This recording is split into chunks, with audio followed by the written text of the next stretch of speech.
The concept of a preemptive balance of power emerged significantly during the aftermath of Napoleon's rise and subsequent reshaping of Europe. The Napoleonic Wars had a profound impact on the European continent, leaving a trail of destruction, chaos, and instability in its wake.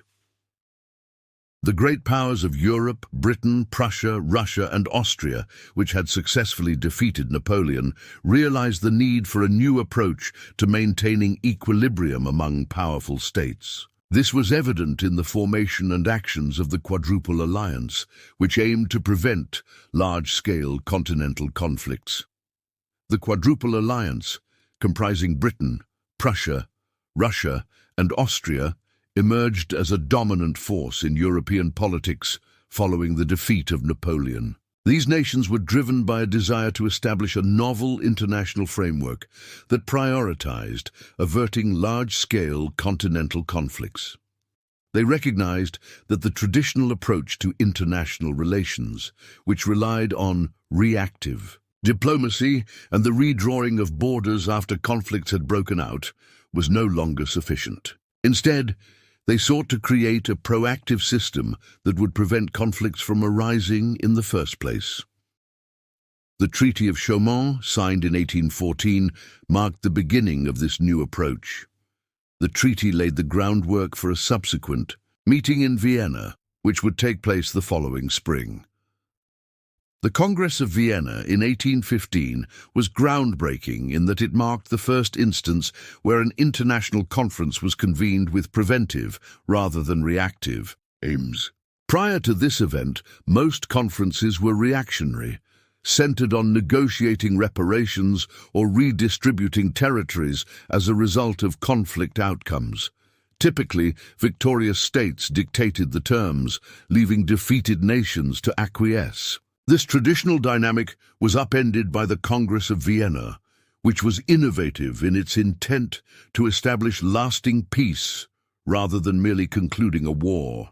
The Congress of Vienna was attended by representatives from several European powers, including Britain, Prussia, Russia, Austria, and France. The delegates agreed to revise the balance of power doctrine, tailoring it to safeguard ongoing stability. The underpinning belief was that peace would be maintained as long as the five principal powers, Great Britain, Austria, Prussia, Russia, and eventually France, remained in equilibrium. Yet originally, the Quadruple Alliance had reservations regarding France's involvement, given its pivotal role in destabilizing the balance of power and igniting widespread warfare during the revolutionary period. Deciding on France's participation was crucial. Should a nation once at the helm of European domination be allowed a role in crafting enduring peace? Detour. After extensive negotiations, consensus emerged that France must ultimately be readmitted as one of Europe's leading powers. The Quadruple Alliance recognized France's significant influence, rendering its exclusion impractical for a peace-focused assembly. By 1818, France was formally restored to regular international dialogue, acknowledging that ignoring French interests might foster resentment within its society and government. Further to this, the leading powers devised a proactive system to sustain equilibrium. They agreed on holding regular meetings among their foreign ministers to deliberate on shared interests and develop measures believed to favor the well-being and prosperity of nations while preserving European peace. This proactive stance was unprecedented in international diplomacy. The Congress of Vienna's ministers collectively acknowledged that promoting stability actively was essential for their mutual benefit.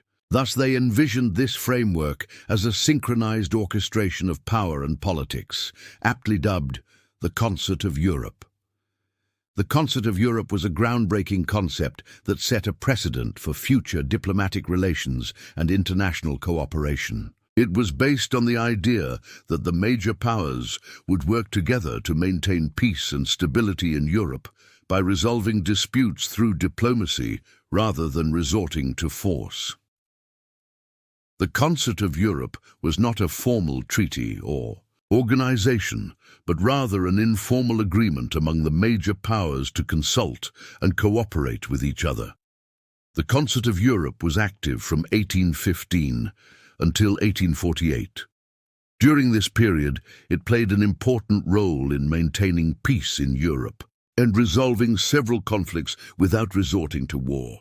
Some notable successes of the concert include the London Conference of 1814.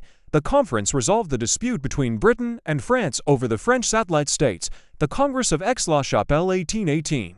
The conference resolved several disputes between Britain and France. The Quadruple Alliance. The alliance continued to function effectively until 1848. The Frankfurt Parliament. The parliament was convened in 1848 in response to the revolutions of 1848, but ultimately failed to achieve its objectives. However, despite these successes, the Concert of Europe faced several challenges and criticisms. One major criticism was that it did not include all European powers, with Germany and Italy being excluded from the main decision-making process. This led to tensions between these nations and the major powers. Another criticism was that the Concert of Europe relied too heavily on military force to resolve disputes. This led to several conflicts throughout its history, including the Polish-Russian War 1830–1831. The war resulted from Russia's refusal to grant Poland autonomy. The Belgian Crisis 1830–1831. The crisis resulted from Belgium's desire for independence from the Netherlands. The Ottoman-Russian War 1828–1818–9. The war resulted from Russia's expansion into Ottoman territories. The Concert of Europe was an innovative concept that sought to prevent large-scale continental conflicts by promoting stability and cooperation among major powers. While it achieved several successes during its existence, it also faced several challenges and criticisms. Its legacy continues to influence international relations and diplomacy today. Choose the best alternative items. Question 1. Which of the following treaties is associated with the end of the 30 Years' War? A. Treaty of Utrecht. B. Congress of Vienna. C. Peace of Westphalia. D. Treaty of Versailles.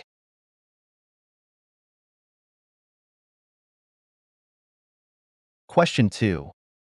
What major diplomatic event took place in 1713 that helped end the War of the Spanish Succession? A. Congress of Europe. B. Treaty of Paris. C. Peace of Westphalia. D. Treaty of Utrecht. Question item 3. The Congress of Europe primarily refers to which of the following? A. Peace negotiation in the 1600s. B. A series of meetings to promote European integration post-World War II. C. A treaty ending the Napoleonic Wars. D. An alliance formed during the Cold War. Question number item 4. The Peace of Westphalia is significant because it A. Established the European Union. B. Signaled the end of religious conflicts in Europe.